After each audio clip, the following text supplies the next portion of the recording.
Salut à tous. Attends 2 secondes.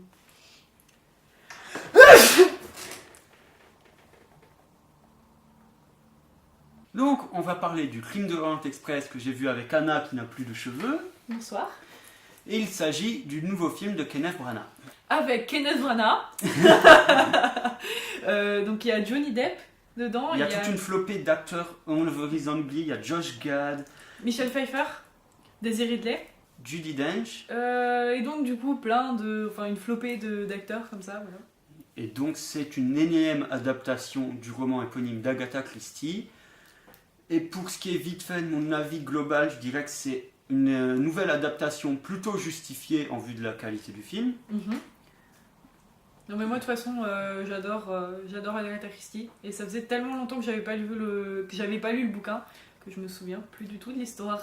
Ah, ben moi-même, en connaissant l'histoire, parce que je pense que beaucoup de gens savent qui est le tueur, et même en le savant, j'ai pu apprécier le film. Alors premièrement, on va parler de la musique, comme ça c'est fait, elle est superbe.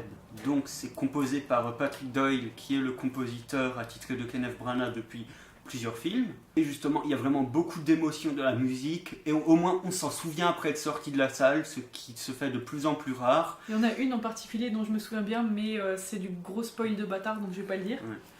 Alors pour le jeu d'acteur, ça va être un petit peu difficile pour moi d'en parler parce qu'il y avait tellement d'acteurs en fait connus, genre. Mais en fait, si je devais en justement, parler un ce par qui un, est ouais, bien, voilà. c'est qu'on a un casting 5 étoiles, et du coup, ça permet vraiment que de bons acteurs interagissent avec d'autres bons acteurs, et du coup, vraiment, ils jouent très bien, et comme ils veulent vraiment jouer, ils ne sont pas freinés par d'autres acteurs qui jouent moins bien, quoi. Et Ni par un scénario ou un réalisateur à la con. Donc là, vraiment, genre, tout était vraiment tip top. Genre, surtout Johnny Depp dans le rôle du plus gros fils de pute de la planète, en fait. Et en plus, on a pas mal d'acteurs qui ont déjà joué ensemble dans des films antérieurs et qui se retrouvent pour ce film-là. C'est plutôt cool. Ensuite, pour ce qui est de la réalisation pure, donc Kenneth Branagh, il va pas mal utiliser le plan séquence, Oui, c'est exactement ce que j'allais dire. mais aussi il utilise beaucoup le plan zénital, et donc, dans le langage cinématographique, le plan zénital symbolise souvent le regard de Dieu, et là c'est vraiment très Le agréable. jugement, cet homme te juge. Il y a un moment où il y a donc Hercule Poirot avec plusieurs autres personnages, je me souviens plus lesquels, c'est anecdotique, avec vraiment genre ce plan-là où en gros ils sont dans un petit couloir comme ça du train et ils sont vraiment genre c'est super étriqué et ils se font regarder entre guillemets par la caméra du dessus et ça m'a vraiment marqué, pas toi? Ouais. Justement, c'est adapté vu que tous les personnages sont plus ou moins louches. Et ce qui est bien fait, c'est que Kenneth Branagh vraiment esthétise les grands espaces. Donc, la plupart du temps, on va se trouver dans un paysage enneigé, quoi. Ouais. Et donc, Genre le paysage final avec le oui, ciel. c'est ça. Mais le paysage final arrive très tôt, quoi. C'est du caviar pour les yeux aussi. Genre, Ouais. ce film est beau, putain. Et même si c'est un film en huis clos, entre guillemets, quoi. Ouais, huis clos dans un grand espace, c'est Ouais, c'est assez ça. cool à C'est faire. un truc de ouf. Et un grand espace, donc ils peuvent pas sortir. Voilà. Et ouais, même à l'intérieur du train, à l'extérieur, machin, tout est super beau, je trouve. Et les effets spéciaux sont hyper bien gérés, on les voit limite pas du tout. Ça, c'est génial. Et donc, pour en revenir au décor et à la beauté du film, Justement, l'ambiance des années 30, je sais plus si ça se passe encore dans fin des années 20 ou début des années ouais, un 30. truc comme ça. L'ambiance est super bien faite et on a l'impression que genre c'était même plus confortable les trains avant que maintenant. Mais franchement, il n'y a pas de doute, hein, vu qu'à l'époque, c'était vraiment Oui. genre la classe supérieure quoi, qui prenait le train. Ils pouvaient se mettre bien. Hein. Ouais. Genre, t'as vu les couchettes et tout. En même temps, c'était la première classe. Ouais. Donc voilà. Non, on a vraiment l'impression de voyager exactement en première classe pendant 2 heures.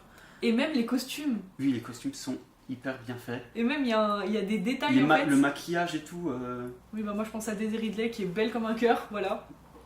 Et ouais, mais un truc qui m'a pas mal marqué, entre guillemets, c'est les accessoires. Genre comme les mœurs et tout de l'époque. Donc ça, c'est connu de tout le monde, Hercule Poirot a une énorme moustache. Et tu vois de Je quel vois je te exactement. parle ou pas? Il y a un moment, genre quelqu'un qui vient le déranger dans sa couchette et il a vraiment le soutien pour moustache, genre pour qu'elle tienne correctement, genre il a le truc sur le visage en mode oui. Et ça c'est hilarant, genre il y a besoin d'aucun dialogue pour faire rire quoi. et on ne mentionne jamais ce truc pour moustache, alors que c'est juste drôle à voir en fait. Et voilà. Ce qui prouve que pour l'époque, c'était vraiment genre normal d'avoir un soutien de moustache. Ensuite, on a dit le film dure à peu près 2 heures, un tout petit peu moins. Mais on ne voit pas passer, genre c'était la fin et... What? C'est la fin? Mais ça fait pas... J'ai l'impression que le film a commencé il y a 1 heure. Parce que souvent les films à enquête, on a l'impression qu'ils s'éternisent et pas là. Là, il y a vraiment un dynamisme et une fluidité dans les enchaînements des péripéties, quoi. Toi, tu faisais le parallèle hier avec Zodiac qui a été genre chiant. Ah oui. Mais bon, Je sais moi, que en fait, je vais me faire haïr parce que je n'aime pas Zodiac, mais il est chiant comme la pluie. Il n'y a aucune émotion pendant 2 heures et demie et c'est long. Mais Là, non. c'est totalement l'inverse, quoi. bon, moi après, je peux pas trop m'exprimer là-dessus parce que j'ai l'avis le moins objectif de la planète. Ouais, je tease mon émission, ouais. J'adore tout ce qui est enquête, trucs criminels, Pierre Bellemare, je t'aime. c'est totalement mon truc en fait. Donc voilà, je suis pas du tout objective sur ce genre de truc. Ensuite, pour ce qui est de l'histoire pure, on peut pas dire grand chose vu que c'est une adaptation de bouquin qui est plutôt fidèle. Par contre, ce qui est vraiment sympa, c'est les personnages. Genre, il y en a beaucoup, mais on les retient tous. On sait qui est C'est qui, on l'oublie pas, quoi. Et grâce aux accessoires, aux costumes, comme on le disait, on voit leur personnalité sans même que ce soit expliqué textuellement. Donc vraiment show don't tell, vraiment du bon cinéma, quoi. Je sais pas ce que tu voulais dire, maintenant je te laisse. J'ai oublié. Attends, bouge pas. Oui, et même pour revenir à l'histoire et aux personnages en même temps.